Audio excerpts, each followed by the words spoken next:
যাক, অবশেষে নতুন একটা ব্লগ নিয়ে তোমাদের সামনে হাজির হতে পারলাম। দেখে নিশ্চয়ই বুঝতেই পারছো যে আজকে কোন দিনের ব্লগ হতে চলেছে। স্বাধীনতা দিবস অনুযায়ী সোনামায়ের কিছু ফটোশুট করেছিলাম, তো সেই দিনকের ব্লগটাই আজকে শেয়ার করছি। যতই প্ল্যান করি না কেন, ছোট বাচ্চা থাকলে সবকিছু সামলে উঠে ব্লগ রেডি করে প্রেজেন্ট করা একটু চাপে। আজকের এই বিকেলবেলার ব্লগটা দেখতে দেখতে তোমাদের অনেক প্রশ্নেরই উত্তর দেব। কিছু কিছু কমেন্ট তোমরা অনেকেই করে থাকো, আমিও তোমাদেরকে বলেছিলাম যে তোমরা কিছু জানতে চাইলে অবশ্যই আমাকে কমেন্ট করো, আমি চেষ্টা করবো সব রিপ্লাই করার। এখন আমি খুব ভালো মতন করে বুঝতে পারি যে ছোট বাচ্চাদের নিয়ে কোনো কিছু প্ল্যান করা কতটা চাপের, আর আদৌ সেটা সাকসেসফুল হবে কিনা সত্যি সবটাই কিন্তু ছোট বাচ্চাদের উপরেই ডিপেন্ড করে। যখন সোনামা ৩-৪ মাস বয়স ছিল সেই সময় ভেবেছি যে আর কটা দিন যাক, সোনামাকে নিয়ে অনেক সুন্দর সুন্দর ফটোশুট করাবো। তবে সেই সব মাথায় দিন দিন যা দুষ্টু হয়ে যাচ্ছে, মনে হচ্ছে না আমার প্ল্যান অনুযায়ী বা আমার ইচ্ছে অনুযায়ী সেইগুলো হবে। এতদিন শুনতাম, এখন নিজে সেটা বুঝতে পারছি যে মা হওয়া চারটেখানি কথা না। এই যে দেখো, আজকে শুটটা তো ঠিকঠাক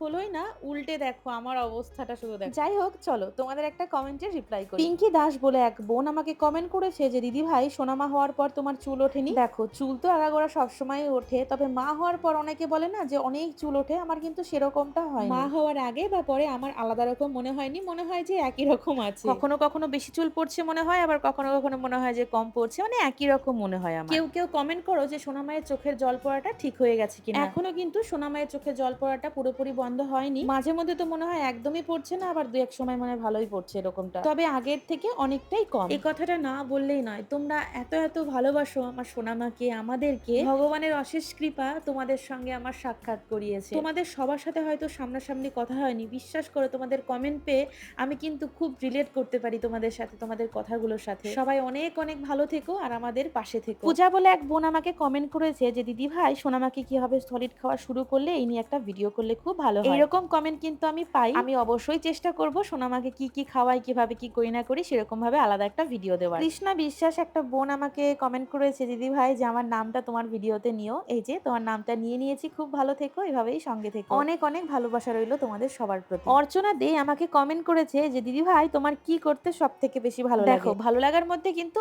অনেক কিছুই আছে, তবে এখন বর্তমানে যেটা ভালো লাগে সোনামায়ের সাথে সময় কাটাতে। একটু একটু করে তোমাদের কিন্তু অনেক প্রশ্নেরই উত্তর দিয়েছি, তবে একটা ভিডিওতে তো সম্ভব না, একটু একটু করে তোমাদের সবার প্রশ্নের উত্তর দেবো। আমার কথাগুলো শুনতে শুনতে তোমরা নিশ্চয়ই দেখতেই পাচ্ছ যে সোনামাকে একটু ভালো ফটো তোলার জন্য কত রকম ভাবে চেষ্টা করছে তার বাবা। কিছুতেই সে বসবে না, বাবার কোলে কোলে ঘুরবে। এইভাবে আমাদের বিকেলটা কেটেছিল। কেমন লাগলো ভিডিওটা কমেন্ট করে জানিও। ভালো থেকো সবাই, দেখা হবে খুব তাড়াতাড়ি নেক্সট ভিডিওতে।